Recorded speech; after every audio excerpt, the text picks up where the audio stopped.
There are thousands of companies in the SaaS sector, and they are now caught in a long, harsh winter.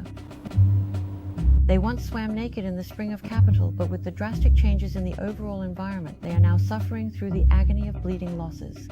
Software companies are continuously disappearing from the map of China's enterprise service cloud. Why is it that Xiaoe Tech was able to thrive in adversity, find a new track, and actually make it work? I'm really curious about how all of this happened.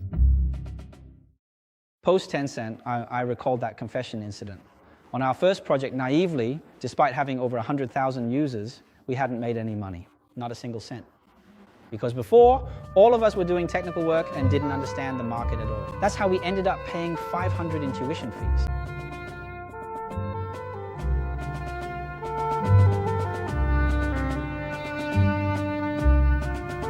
Ever since I was a kid, I don't think I've ever ranked in the top 3 at school, and I've never been a group leader. I don't even know about my university. What was I doing? When I was looking for a job, I really couldn't find anything. I felt like I was going to have to go back to my hometown and farm. How bad did it get? I lost all my hair during that time.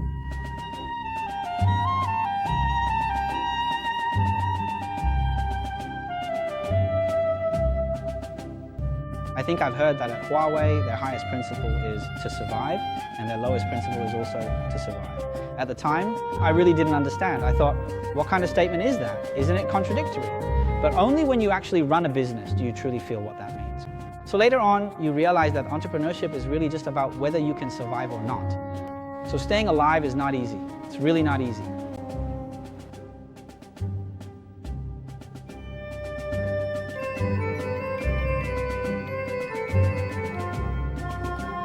We've always focused on real needs. You were criticized at our Rose conference, right? If criticism isn't a real need, what is? But why was Xiaoe able to break through?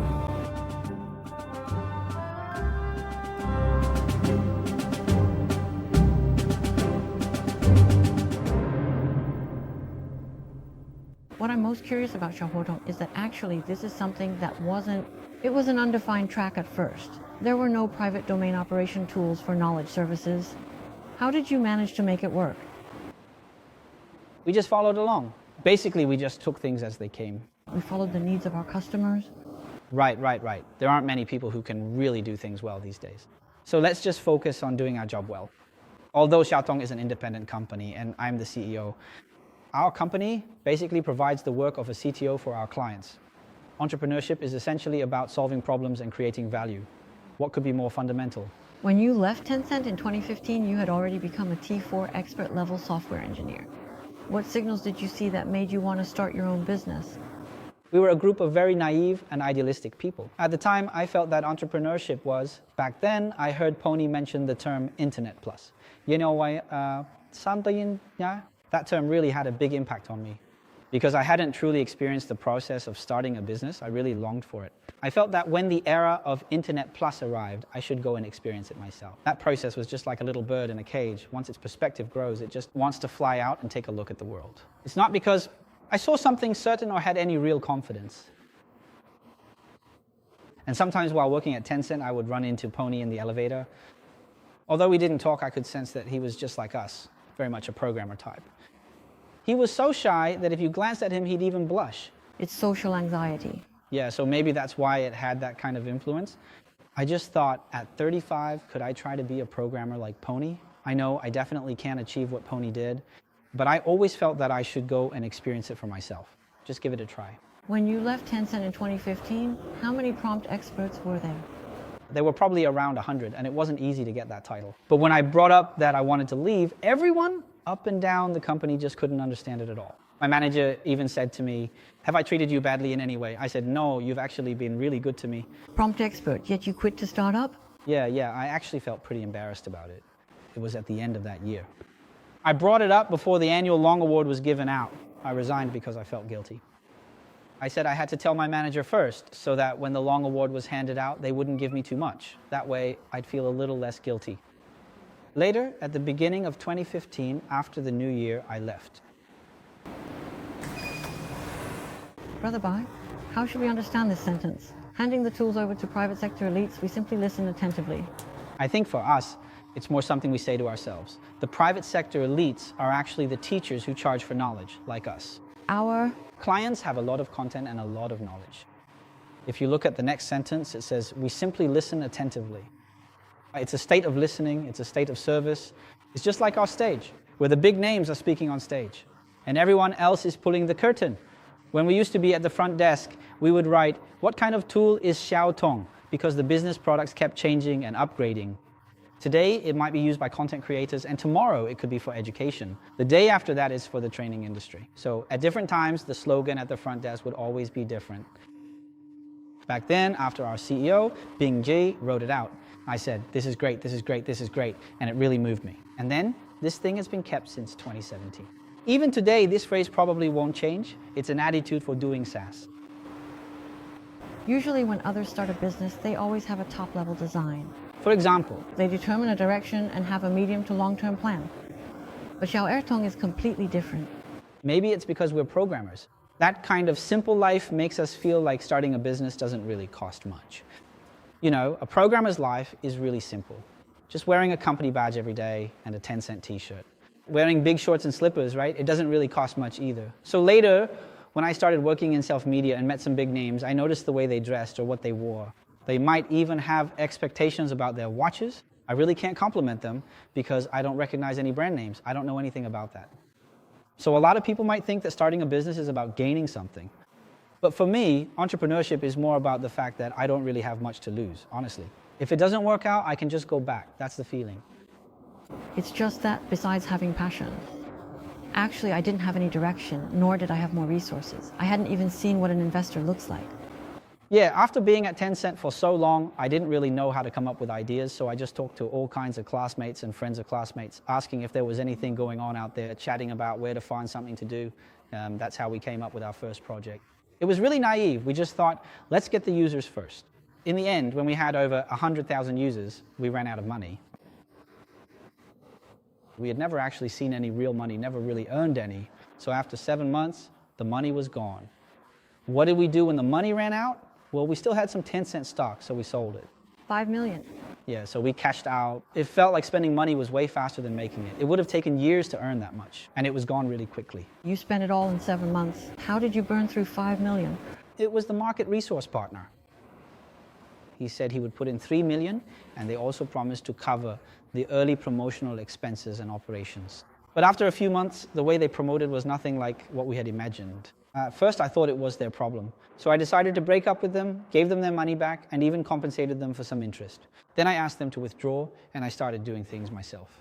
I went out to find clients myself, taking my programmers with me, driving our own car. We went to factories in Shenzhen, Buji, and also Dongguan. We went to all the towns over there, visiting factories to put up posters and upload them to the app. But in the end, I realized, I couldn't do it myself either. The price I paid was returning their money and then spending a lot of my own. So very quickly, all that money was spent. You thought they couldn't do it. Yes. You thought you could do it, but you failed too. Previously, we worked together as technical people who lacked market insight. So we paid 5 million in tuition. It was in 2016 that I met my first client, Mr. Wu Xiaobo. Actually, before that period. So after spending all that money, what should we do next? We thought, since many teams out there lack technical expertise, why don't we do outsourcing? As long as we can support ourselves, we can stick around a bit longer. Meanwhile, we could keep an eye out for any new opportunities. So we spread the word through various channels. We said that a few of us had experience at Tencent. We were a team capable of developing all kinds of apps. So we ended up making all sorts of quirky apps, including one app in particular. I remember one especially well. It was called Hotel Sharing. The idea was that after the cleaning ladies finished making the beds, they would have nothing to do. He said, couldn't we share the cleaning ladies with some neighboring hotels? Anyway, there were a lot of these kinds of ideas. We ended up making 7 or 8 apps because the bosses at Jab gave us too little money. It was just tens of thousands at most, and the highest was only a little over 100,000. Those days were especially tough, and it was really hard to get the money. Often, after working so hard to finish the project, the boss would change his mind again. And then we couldn't get the rest of the payment back. There was one time, for 20,000 yuan, they even made our co-founder. Xiaohu went to ask for it 5 or 6 times, but still couldn't get it. Later, this guy came back in tears and said, "Brother Bao, please don't make me go ask for the money anymore. I'll pay it myself." Thinking back to that time, making money just felt so hard. When the Xiaoe thing happened, we didn't really see it as a product. In our minds, it was just a bigger outsourcing project. You thought it was just outsourcing because you didn't see that paid knowledge was becoming a big trend.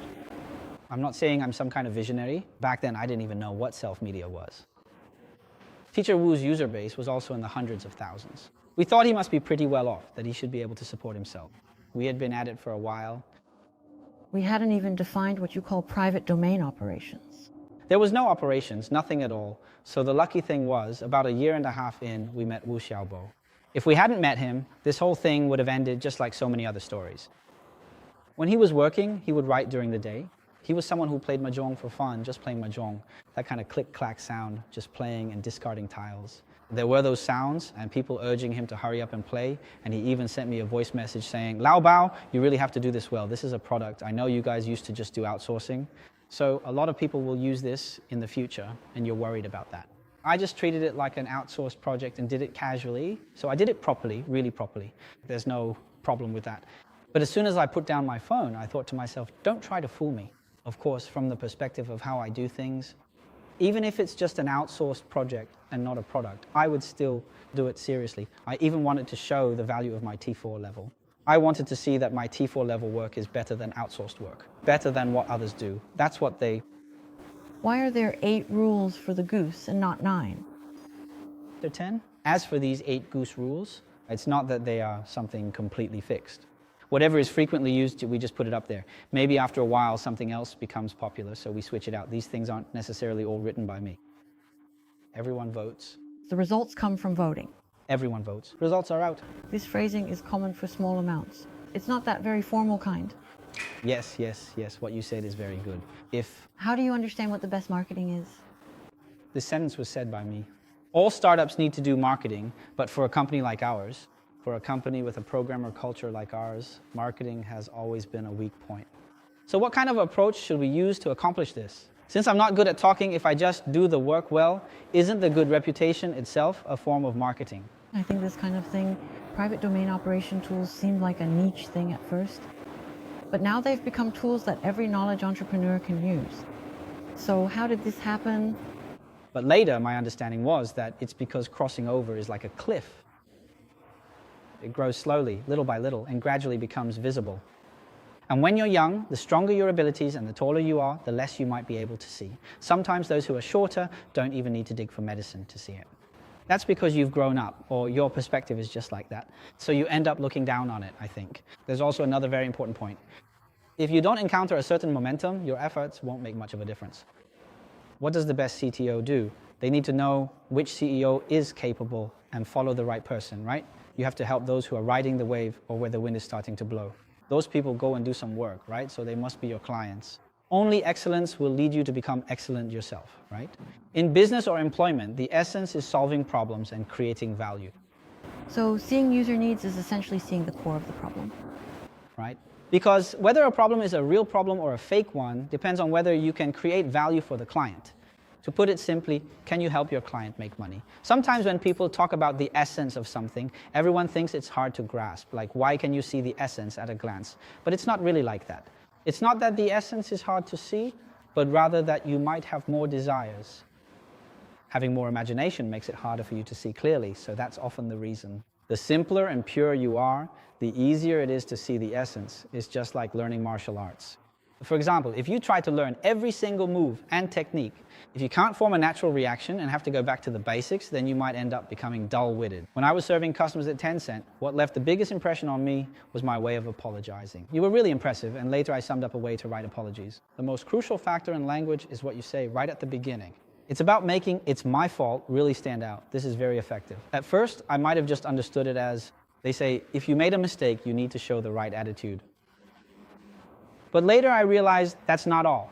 There's something else. Because when working internally, there's a chain of collaboration. And he said, it's because there are other people involved and it's layered one level after another. But if I reply to an email saying, this is my fault, and not only do you take responsibility for it, things start to move forward. During this process, I would think about why this issue made him so angry. Was it because his boss scolded him? Or because he didn't have anyone to take the blame, so he couldn't explain himself? Anyway, In short, it's just like making a product. You have to think about what's behind and behind what's behind and even further behind. How do you go back to achieving this sort of peaceful and natural state? Is it about actively cultivating your own mindset? I think I really do think about these things. The problem might be because maybe that's it. Because I've been through a lot, I've realized that I'm not as smart as they are, and I'm not as outstanding as they are. There was even a time when I doubted myself, thinking maybe I'm just pretty ordinary, right? So I went through an ordinary phase, and after some changes, I realized that I could also do it. Is this the process you mentioned before, where you felt you could do it after getting into graduate school? Yes. Before I graduated from college, I was just very ordinary. Growing up, I never ranked in the top 3 in my studies, and I never served as a group leader, let alone a class monitor. I don't even know what I was doing in college. Even by my senior year, I still didn't know I needed to look for a job. When it was finally time to job hunt, I just couldn't find anything, and it felt like I would have to go back to my hometown and farm. So after 4 years of study, not being able to find a job made you feel really frustrated. Yeah. To what extent did it get? I lost all my hair during that time. Since I didn't have a job, I stayed and prepared for graduate school exams, and I took the exams for 2 years. That was just misery on top of misery. I can't even imagine what would have happened if I hadn't passed the second year. Would I have ended up working on some construction site? But after working hard, I actually got in and did pretty well too. I even switched majors to computer science. So that experience was a huge motivation for me. It was the first time I realized that through hard work, I could achieve things I never imagined before. That was exactly how I felt walking around the campus of USTC. I felt really out of place there, so I just observed the others.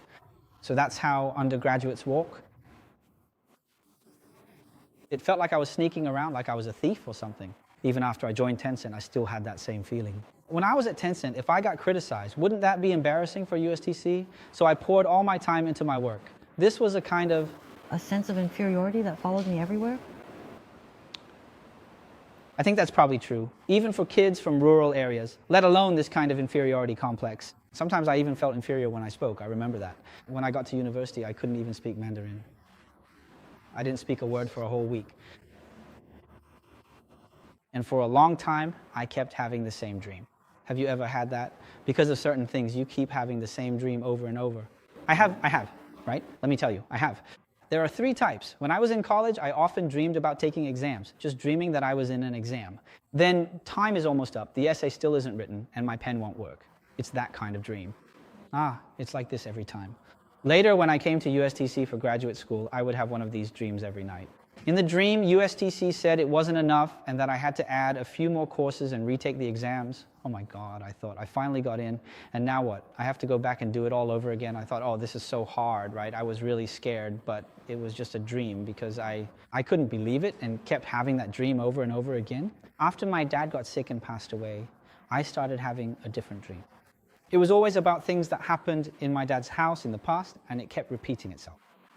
Then after many, many years, I don't even know when it started. Gradually, as time went by, those dreams faded away. But occasionally, those 3 dreams still appear. When those dreams appear, is it when you're feeling most anxious? I'm not sure. Maybe it's when I'm tired or at certain times, but of course, they still exist. So that difficult process, the harm it does to a person or the way it affects someone, really has a big impact. It's a process of constantly building up your confidence. That breakthrough comes from breaking through. It's that moment when you accomplish something you once thought was impossible. That moment is so important. So later, I would joke about how arrogant I had become, and now I often see it all over my feed. Seeing those who scored over 700 on the exam, and then Tsinghua and Peking University fighting to recruit them. I think if I were to take the exam now, I might be able to get in too. It's not arrogance, it's more like as long as I can imagine it and work hard, I can achieve it. We have a live streaming room here. Actually, our streaming room is it's just an ordinary room. During the day, they might have meetings here. Sorry to take up your seats. Please have a seat. Let me introduce them to you. This is the background wall. Different live streams use different backgrounds. This is the product team conference held every Wednesday. There should be over 100 sessions by now, and each time we seem to invite 5 or 6 people. Customers who previously made requests are invited to join the live stream, and then they vent their complaints. Just venting their complaints. You guys, Yep. So basically, you just get scolded and criticized. Exactly. So how do you process it with so much negative emotion and you don't even notice changes in your own mood? An entrepreneur, for example, is willing to do this at the beginning.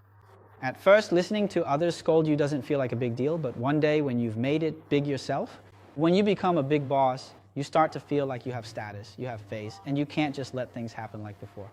I think for me, this show, for the team, the most important thing is, can you handle being scolded by others in a live stream?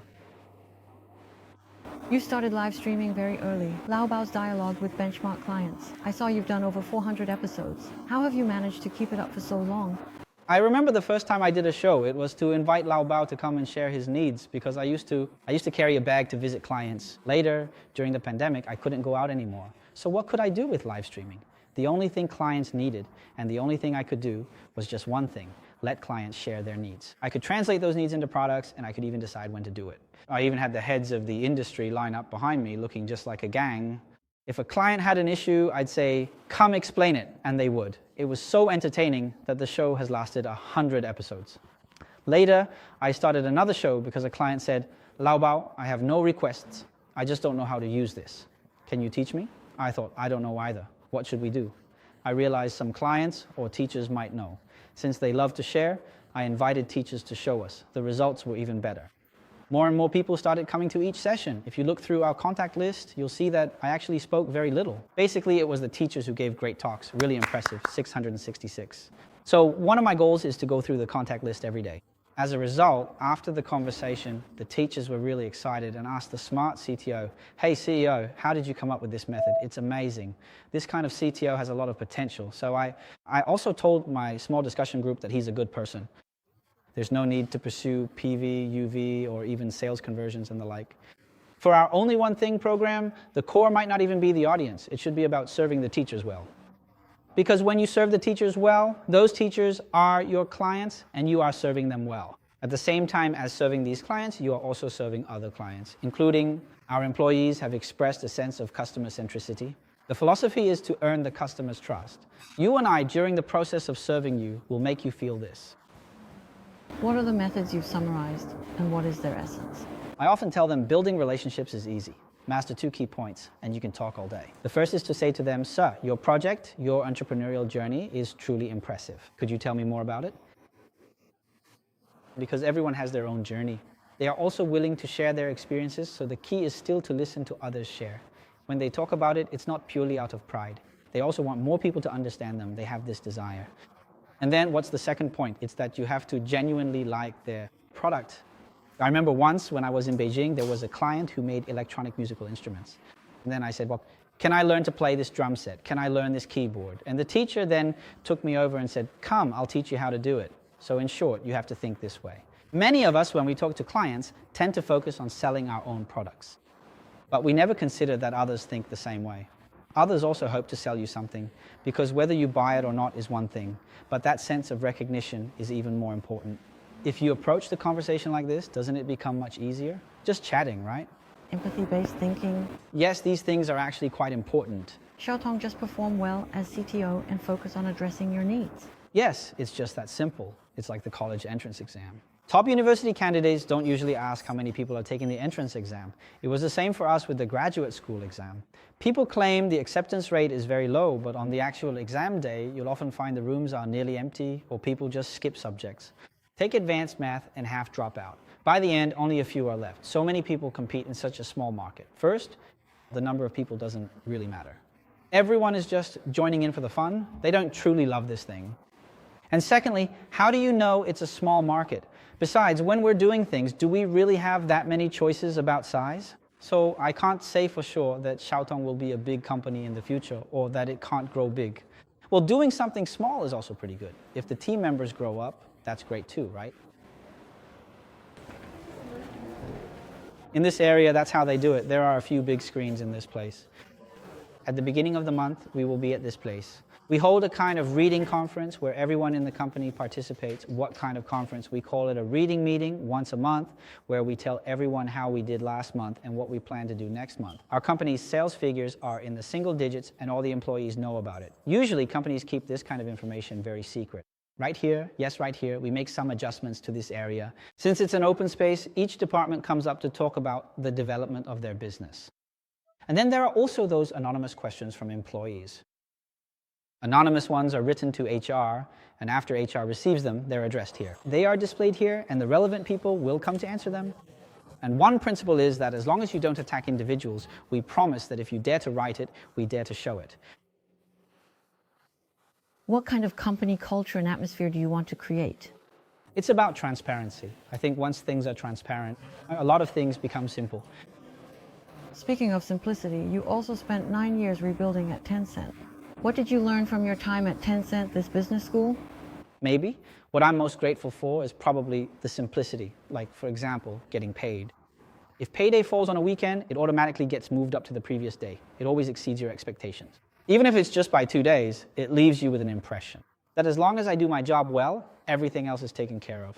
At that moment, you become very focused. It made me feel that simplicity can also survive. You can even build a simple environment so that more people can benefit from it. That kind of simplicity, I even think it's a need for many people. When you realize that this is something others need, you can take advantage of it. What you are selling is simplicity, while others are selling dreams. What I sell is simplicity. How should we understand selling simplicity? Whether it's dealing with internal matters or external ones, I feel the approach is similar. For example, how do I treat clients or how do I treat employees? We had a guy named Gao Ge who previously earned a very high salary. I had intentionally tried to recruit him before, and he said that every time we chatted, as soon as I found out he was a rookie, I stopped talking.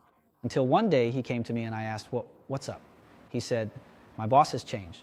Before, my boss was someone from Tencent. I could still communicate with him, but today they've replaced him with someone from outside who doesn't understand technology. I told him, when it comes to communicating with your boss, you say you can't do it. Well, you have two choices. One is, since you're making so much money, then just put up with it, right? That means you need to learn how to communicate. Or the other option is, you come work for me. I'll take care of it. I told him, I definitely can't pay you as much as before, maybe only half. But the thing is, you won't need to communicate with me at all. I already know what you're doing. Even if you can't speak, even if you're mute, it's not a problem. After thinking it over for a while, he decided to come here. It's pretty good. My salary might even be lower than before. But the state of mind is much better because now he's working freely. He feels interested in and wants to do the things he's working on. How about we take a break, Director? Let's have a halftime break. Has half the day already passed?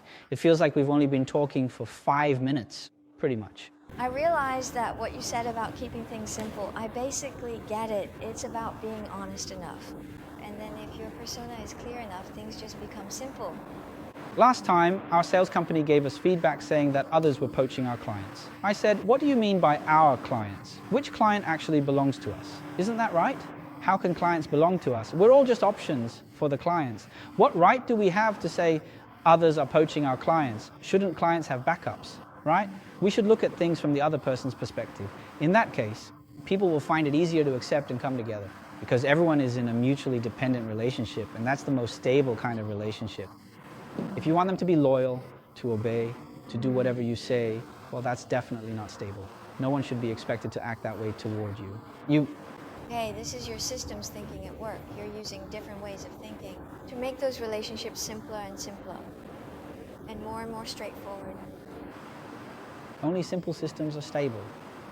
So the core is still about adapting to human nature, right? Of course, yes, it aligns with this principle. Also, when I was in the countryside, I noticed something. People there are afraid of owing others money. Yes, that's it. If someone borrows money from others, they will definitely scrimp and save on themselves. Once they've paid it back, they feel at ease. So this is a kind of universal honesty, authenticity, simplicity. If you don't act this way, others will call you out. Your village has a strong sense of community norms. In big cities, a lot of things are handled according to the law, right? But in the countryside, it actually seems to be a kind of rural culture. It's managed in that way. I think it also forms certain so-called values, certain things. Yes, that is absolutely correct. Sit. Hey, listen, you guys, Sit down. I have a question. Many people only achieve inner peace after going through a lot of experiences. How did you reach your current state? The reason why I seem more laid back or indifferent compared to many people is probably because of my family's influence at the time. When I was about to graduate, I had already received an offer from Tencent. I was supposed to start working. But then at home, my dad was in the late stages of his illness, and during that period, I really felt it. When you go to the hospital alone, no matter who you are, you return to your most basic state. Wherever you go for checkups, you're always being handled by others. You're just an ordinary person. You return to being a regular person. I feel that during the time I was with my dad in the hospital, it was like our whole family, my dad, my mom, my younger brother, and me, just like when we were kids, the four of us together, always there. Just staying in that hospital, and if time could just pause there, that would be enough. That was the biggest wish, but in the end, even that couldn't last. You just couldn't hold on to it. After going through an experience like that, actually afterwards, I realized that a lot of things just aren't that important. So when I started my business, I asked my mom and my wife for their opinions, just symbolically, and their answers were exactly the same. They said, as long as you're alive, that's enough. In other words, our fundamental needs are actually very simple. Happiness is also very simple. It's just that we can only reach this kind of realization after going through extreme moments of life and death, this kind of transcendent state. Yes, but it's also a kind of bottom line thinking. Once you've been through that lowest point, you realize it's really nothing. Let me ask you, you just said that your family's only expectation for you is that you stay alive? Actually, that's a very low requirement, but... It's not low at all. I only realized this during my entrepreneurial journey. It's the hardest thing, really.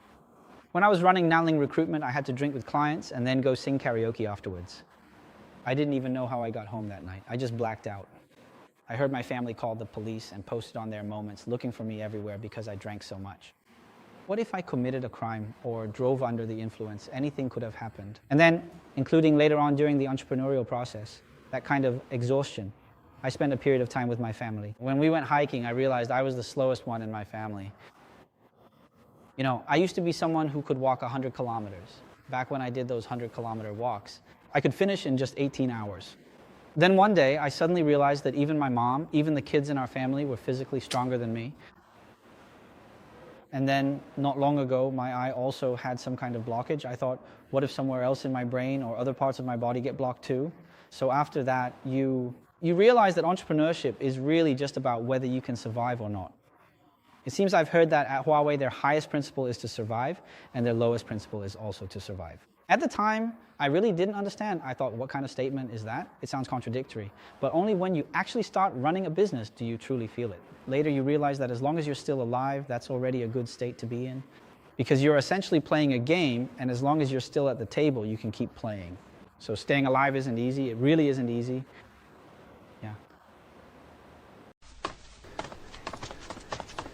Our culture wall features annual parties. Photos, right? Yeah. The theme of the annual party is basically just to have fun. Just enjoy yourself however you want.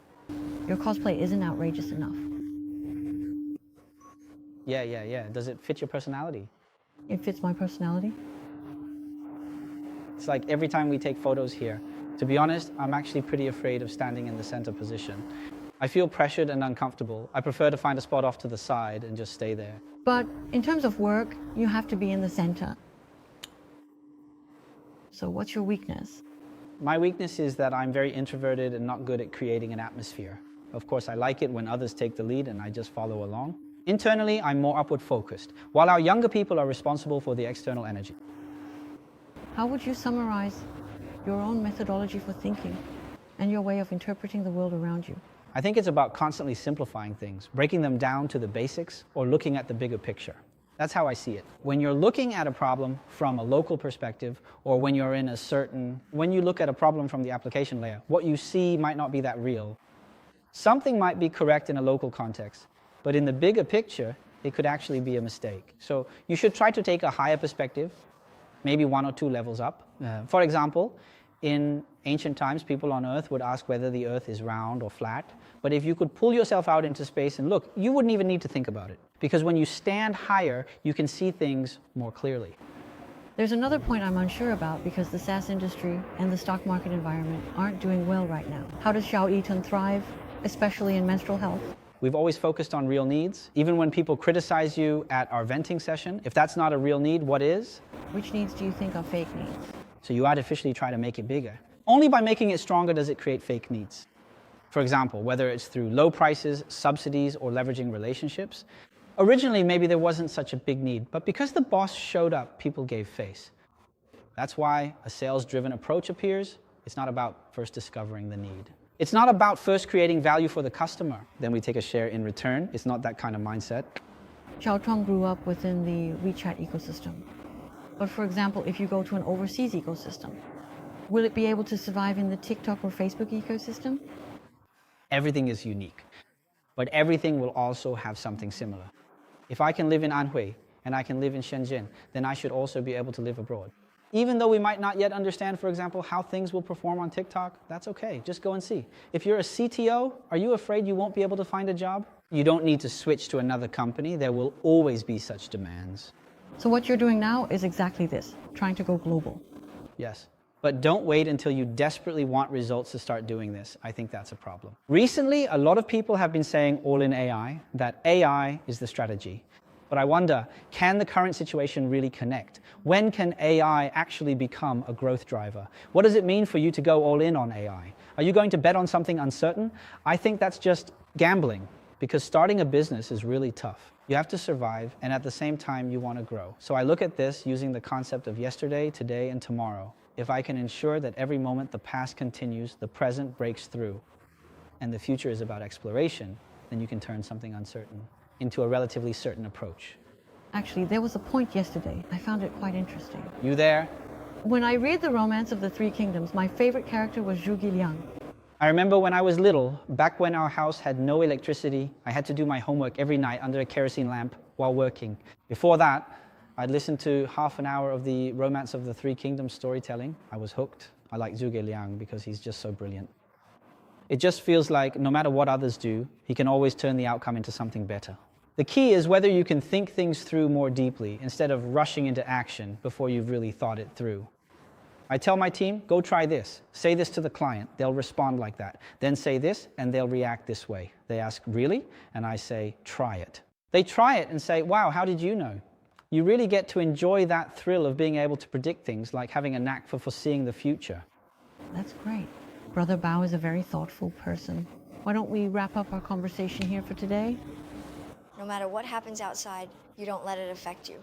You remain completely undisturbed, but actually you also don't intervene in any way. I certainly don't. No, not intervening. There's this word ordinary. On that platform, there's something called Buddha-like, which means being indifferent. But for us, it's more about going with the flow. Going with the flow isn't the same as being indifferent. Act first, then let things settle. Flow refers to the environment. Yes, my understanding of strategy is this. It's actually a very simple thing. It's something that happened in the past. If it still has momentum moving forward, that's what we call strategy. For example, when someone talks about planning for the future, you should first carefully review what has happened in the past few years. Sometimes you need to look even further back with a longer and richer momentum to see where things are headed. Will this industry move on to the next one? So at this point, your strategy comes from predicting this kind of momentum. So don't just come up with random ideas out of nowhere. Go back to the most concrete things. There's a saying, history is actually the study of the future. Inertia always exists, that principle is always there.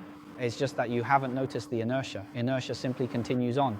Past inertia requires strategic thinking. Inertia means momentum you can't stop, which provides certainty. The larger the vehicle, the greater its inertia, and the longer it keeps moving. You mean that's right, don't you? Exactly, that's how it is. So whether I'm looking at history or doing anything else, it's all for this reason.